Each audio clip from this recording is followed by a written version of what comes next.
Welcome back to my YouTube channel. আসসালামু আলাইকুম। কেমন আছেন বন্ধুরা? আশা করি ভালো আছেন। আলহামদুলিল্লাহ আমিও ভালো আছি।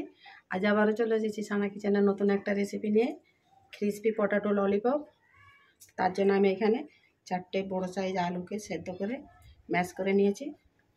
একেবারে মশলাগুলো দিয়ে একটা ডো বানিয়ে নেব।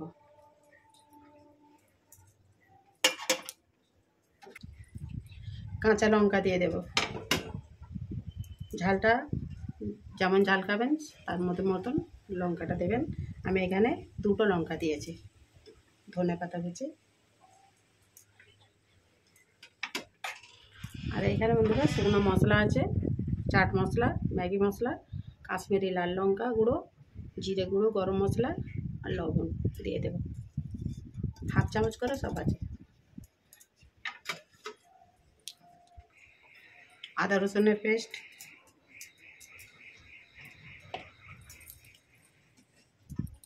লেবু দিয়ে দেব, কর্নফ্লাওয়ার 2 চামচ কর্নফ্লাওয়ার দেব, আর এখানে ব্রেড গামস আছে 2 চামচ দিয়ে দেব।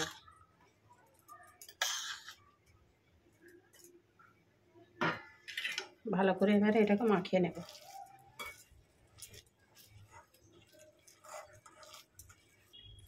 দেখুন ডো বানানো হয়ে গেছে, আর আমি এখানে হাতে তেল লাগিয়ে নিয়েছি। শেপ দিয়ে দেবো এবারে ললিপপের।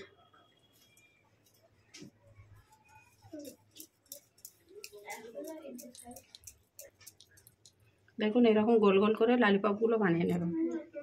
দেখুন ললিপপগুলো সব তৈরি হয়ে গেছে, আর এখানে একটা ডিম ভেঙে নিয়েছি কোট করার জন্য। তাতে একটু লবণ দিয়ে দেবো, দিয়ে ভালো করে ফাটিয়ে নেব। আর ওদিকে তেল বসিয়ে দিয়েছি। এদিকে ব্রেড গামস নিয়েছি, একে একে কোট করে সব ভেজে নেব।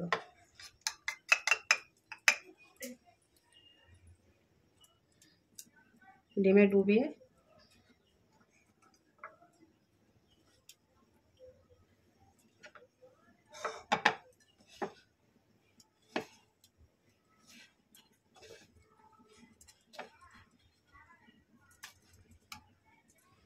এরকম সব কোট করে নেব। এখানে সব কোট করে নিয়েছি, তেল গরম হয়ে গেছে, একে একে ভেজে নেব।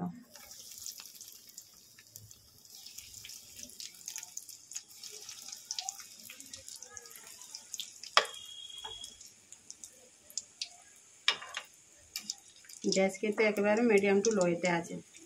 তেলটা গরম হয়ে গেছে, তাই একেবারে কমানো আছে গ্যাস। উপর থেকে তেল দিয়ে দিয়ে এরকম করে লাল লাল করে ভেজে নেব।